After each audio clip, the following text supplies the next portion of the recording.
All right, I love these, so I'm going to jump right into it. These are some of my favorite dumb things to do on Twitter, on the internet, is look at these things where you take a list of characters that are assigned different values of money, and you're supposed to say, here's an amount of money you have to buy a team that can protect you from the rest of the people on the board. This is a very popular kind of post. I'm sure you've seen them before. People make them with pretty much every kind of character. And I want to start making videos about these. I think this is a fun conversation. I want to start with one that I found interesting for a couple reasons. Also, if you're like, hey, what's going on with this video? Try something a little different here. And also my camera's not working. So we're just going to go with this. You can see all my action figures behind me, which is very fun. Also, Mortimer, my cat, is on my lap. He's going to be all over the place for this. So this specific one was posted by someone named Kiyomi Milan on Twitter, and if I'm pronouncing that wrong, I am sorry. But this is 12 characters, which first of all, I love that, very manageable. You have $30 to pick a team. These are famous women from comics. Now, I wouldn't say it's a very comprehensive list, but with these, it said like, oh, the list is so comprehensive, it has all the characters, but then it's too big. So I actually like the number that this one includes. It's mostly Marvel characters. There are 3 characters from DC. I think they're interesting choices, and I think they kind of make this a little bit difficult for me. Specifically, one of them, I just don't know enough about her to know like what her strengths and weaknesses are, but I'm gonna go through it real quick. So you have $30. The top tier, $15 each, is Wonder Woman, Captain Marvel, Storm, and Invisible Woman. The middle tier, $10 each, Magic, Starfire, Poison Ivy, and then Spectrum, or Photon, or whatever we're calling her, Monica Rambeau. Then the bottom tier, $5, this is She-Hulk, Psylocke, Emma Frost, and Rogue. So right off the bat, the character that I just don't have all the information on is Starfire. I have not read every Starfire book. I do kind of have a sense for how she works, but she's probably the one I've read the least books of, so if there's something about her that breaks all this, I don't know that, but I'm gonna go with what I've got. And I came up with what I think is a pretty solid strategy, and it is Invisible Woman, Magic, and Rogue. Now, I had the opportunity to get Magic. I picked Magic. But I think Magic is a really helpful character here because she's just got a lot of different stuff she can do. And we'll get to the other two in a second, but I do want to justify this one quick. Like, there's no way I wasn't picking Magic for my team, but it's because I feel like I know a fair amount about her. She has the ability to teleport. She also knows some magic spells. She also has the Soul Sword. She also has access to Limbo, which is another dimension. She also has an army of demons that sometimes listen to her depending on whether she's in charge of Limbo at the time or not, which, you know, currently in comics, I don't think she is. I think Madeline Pryor is in charge, but still, like, I would say that's traditionally part of her arsenal. Like, that's a lot, and I don't think any of the other characters on this list really work the same way. Like, there's certain things that Magic can do that none of the rest of these guys can do. But okay, so here's my thought process. We got Sue for force fields, obviously.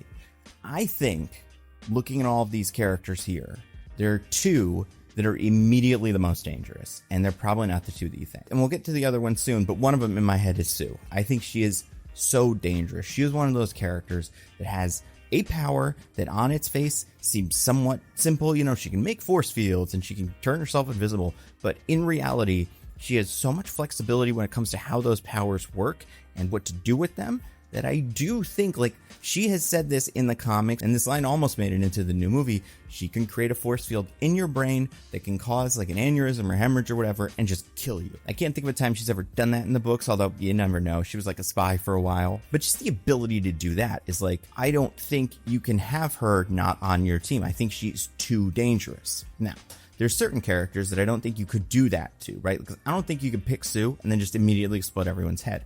I think characters like Carol, Wonder Woman, they have extra strong physiology, and like, I don't think your average force field could kill them. Same goes for She-Hulk and Emma in diamond form. Anyway, Sue can make force fields that can blow up your brain. So like I said, I don't think that would work on all of these characters, but like, I don't know, about half of them this would probably kill, depending on what state they're in. Basically, Psylocke, Emma, Magic, maybe Starfire, I'm not completely sure, Poison Ivy, and Storm. This could kill. But that's not like strategy number 1. What I want her for is force fields.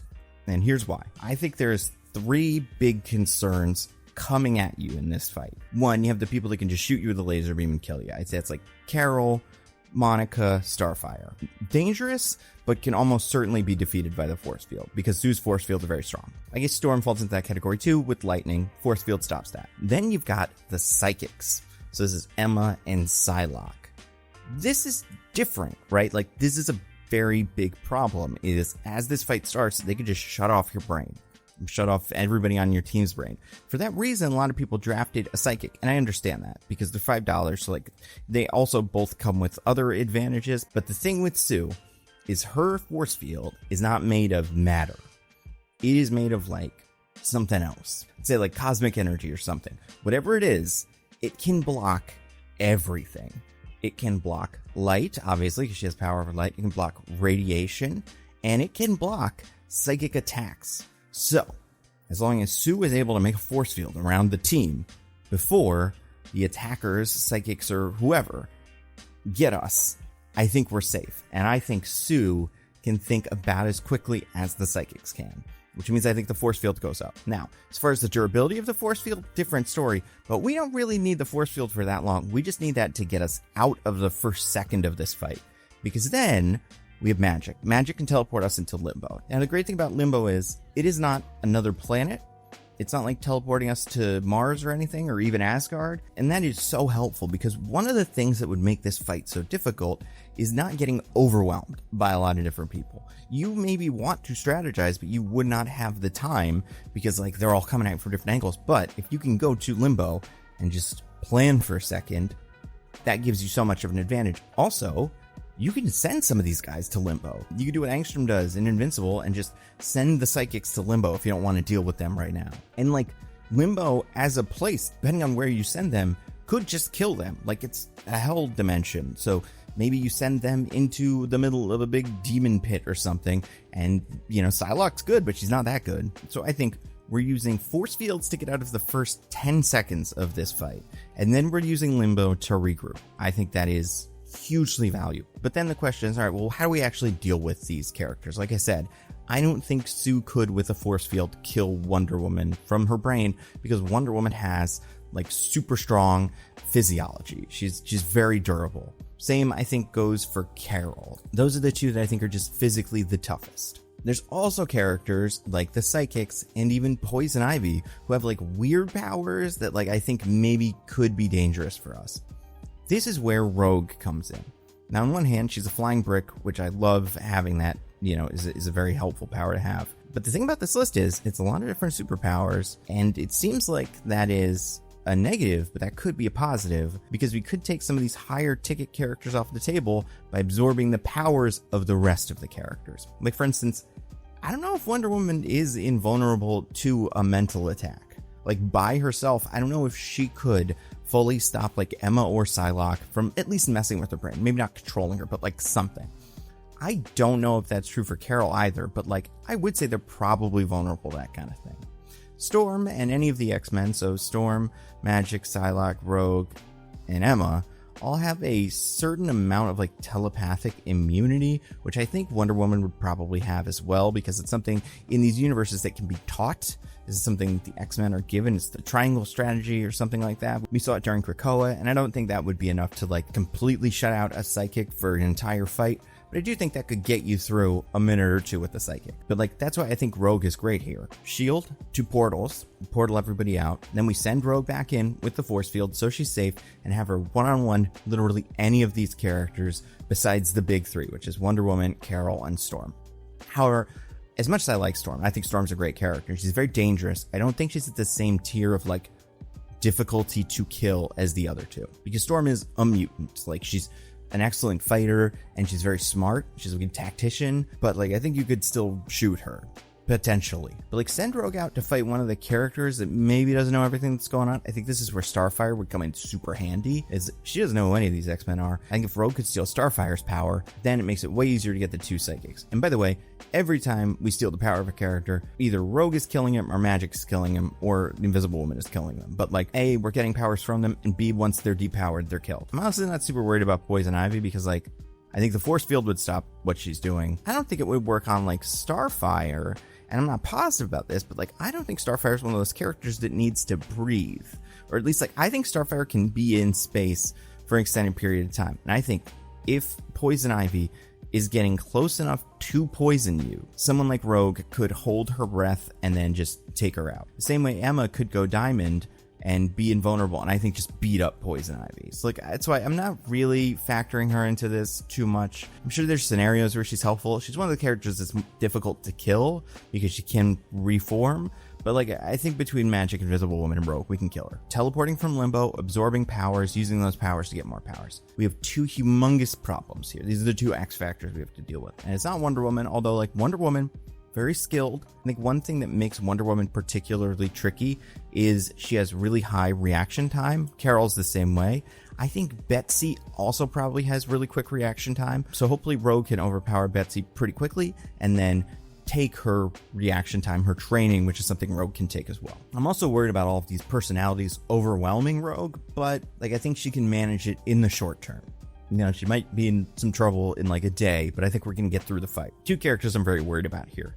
She-Hulk. So She-Hulk has traditionally comic awareness, which even though she doesn't use it in every situation, is like a superpower or like an ability that is intrinsic. I don't know why she has it. I don't think there's any specific good reason besides they wanted to comment about the comic they were writing, but it became like something She-Hulk can kind of do, is break the fourth wall like Deadpool. And what worries me about that is I assume, because these are comic book characters, this is taking place in a comic book, which means like we could make a force field or we could teleport to Limbo and She-Hulk could just like jump from a panel into the panel that we are in and then beat us up. I still think Rogue could take She-Hulk. So I think She-Hulk could deal with one of the barriers, but once She-Hulk gets there, I don't know what she'd really do.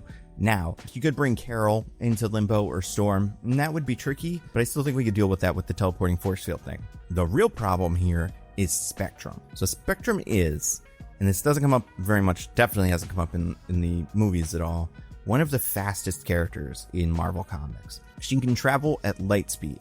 Now, can she think at light speed? I don't know, but I'm going to say yes, because if she could travel at light speed, she has to be able to like kind of maneuver at light speed. Well, actually, is she thinking or is she just kind of reacting? I think it's probably more of reacting, but it's not like she can like go through a million scenarios in her head the same way that like Midnighter can because he has his fight computer. That's what I feel like thinking at light speed should be doing. Like, I don't know if she can do that, but still, out of all the characters that I am the most worried about, getting to the force field before we're able to close it, or getting through a portal before it's able to close, it's her, because she is so fast. Now, I don't think she can get through a portal, even though people say, oh, she can turn into different things on the electromagnetic spectrum. True, but Sue's force field can block stuff like that. Like, Spectrum could turn into just light. Sue can still block light. So it's like, as long as my team survives the first second, I think we're okay. As far as characters that I think are overvalued here, I think Storm is overvalued in this specific contest because she's killable. She's like a mortal character. I mean, I guess as mortal as any of the X-Men are. And then Wonder Woman is also a very beatable character. Like, I think one of the things we could try with her is just use magic to portal her into Limbo and just see what happens. Like, maybe the demons could overwhelm her. You never know. Same goes for Carol. My only thing with Carol is I feel like she has more powers that make her more adaptable. Like, she has flight, she has energy projection, she can go binary, whereas Wonder Woman is just punching and magical weapons, which, one of the other things I love about magic is she has the Soul Sword, which can cancel out magic. Usually, I don't know what like magic in the DC universe, what magic in the Marvel universe is, but like the Soul Sword traditionally can break spells. So like if Wonder Woman uses, say, her enchanted lasso to try to stop us, I think magic could cut the lasso with the Soul Sword and break the enchantment. And I think that's humongous. Like, that's something none of the other characters here can do. There aren't many characters on this list that have like a weapon. I think Wonder Woman obviously has a bunch of weapons. Storm in X of Swords has a sword that belongs to Wakanda, but still, like, there's that. But many of the rest of these guys would even use weapons or have any magical enchanted things. The only substitution I think you could make is, I think you keep Sue, you keep magic, and you swap in She-Hulk, potentially for the comic awareness thing. My only problem with that is, without getting the ability to, like, copy extra powers, there's still some characters that I don't think those three together could beat. Even though She-Hulk is a Hulk and there's like no upper limit to her power, I still think there kinda is. And like, I don't know if she could kill Wonder Woman. And also, like, Emma in diamond form isn't that big of a deal. Like, yeah, she's invulnerable, but she can be injured in diamond form. And if she is in diamond form, that means she can't use any of her telepathy. So, yeah. And the only one I'm thinking is, like, is Starfire, does she have some sort of connection to some sort of force that can cancel out some of these powers? Maybe. Where does Starfire's powers come from? Is it just her Tamaranian, like, physiology? Or maybe she was experimented on? I can't remember, but either way, I don't think that's enough to beat Sue's cosmic force fields. I'm gonna look through some of the answers people made here. Someone said Wonder Woman plus Storm. Dangerous, but like, I think you could stop them. Invisible Woman could kill Storm. I don't even think that's like a question. And not having force fields, not having characters that can cancel out magic, not having characters that can move faster than light, like, I just don't see it. She-Hulk, Emma, Rogue, Wonder Woman. That's an interesting one. I think they're too vulnerable. I don't think Emma is going to last very long here, even though she's a psychic. I think Psylocke and Emma, maybe they're not evenly matched, but like, I think they could hold each other off for long enough that like someone with superpowers could kill her. I think Magic could trap Rogue in limbo, and then just everybody else beats on Wonder Woman and She-Hulk, and I think they could beat them. This one's Storm, Monica, and Rogue.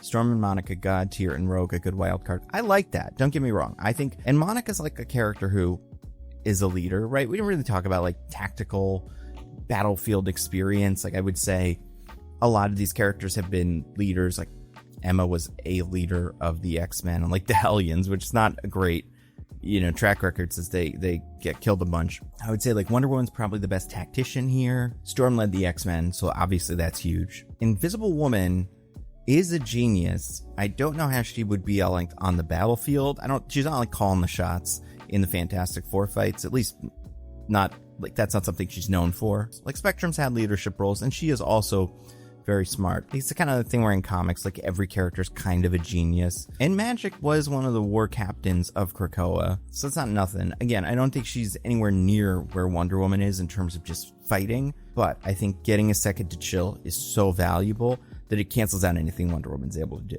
So yeah, that's my final answer here. Invisible Woman, Magic, Rogue. If you guys have any other answers, put them in the comments. I'm curious what you guys think. I'm curious if you think there's ways to poke holes in my strategy and where your strategy's going, like how they would differ. If you enjoyed this video, maybe I'll make more, and I'll definitely start putting this on TikTok. I have a TikTok now. I used to have one that was Nando View Movies, but I got locked out of it, and TikTok was not helpful in getting it back. So I just made a new one. It is Matt Nando Kelly, all one word.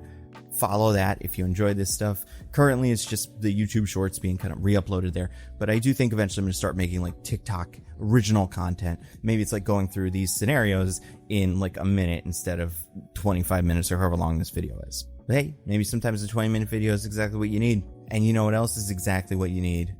Nebula. Because Nebula, as I'm sure you know by now, but if you have not heard of it before, is a subscription streaming service that me and a bunch of my YouTuber friends helped to create. Is a platform where we're free to not have to worry about the algorithm. I put all my videos, my Nando View Movies videos, and my Nando Cut videos up early. So if you want to see my next video now, which is about the Serpent Society in the MCU and why that's kind of a mess, you can watch that early, or you can wait until it comes onto YouTube in like, I don't know, like couple weeks, a month or whatever. Like, who wants to wait? It's fun to watch stuff now. This video was early on Nebula. You can watch it, maybe a couple hours early, but still, all the videos early, ad-free. You can download them on your phone, so that's nice. You don't have to worry about like taking up all the data. But then the most exciting thing right now is our production of Nebula Originals. So these are like movies, short films, plays, documentaries. These are all created by Nebula. So these are our people. These all tend to be projects the creators are really passionate about, and we're able to put out like some really cool stuff. Patrick Willems has a short film coming out very soon that they just put a teaser out for called The Dinner Plan, which like, it's not out yet, but like, I've talked to Patrick about it. It's very fun. I don't want to just like tell you everything about it, but like, it's cool. And it has people you definitely recognize, like John Hodgman's in it, Zach Cherry is in it. And then we have another show coming out called Subliminal, which Patrick directed an episode of, which I wrote an episode of. It is an anthology. You will see so much stuff for it in the future. When the trailer is out, I will be sharing it constantly. But if you want to, A, see all our videos early, get access to all of that, and B, help us creators make all this cool stuff that we could not make by ourselves, give Nebula a look, because it's great, and it is a steal at $60 a year or $5 a month. But if you go to go.nebula.tv/thenandocut, you can get a year of Nebula for $36. That's just $3 a month. It is an incredible deal. Go check it out now. Stay safe, everybody. Talk to you soon.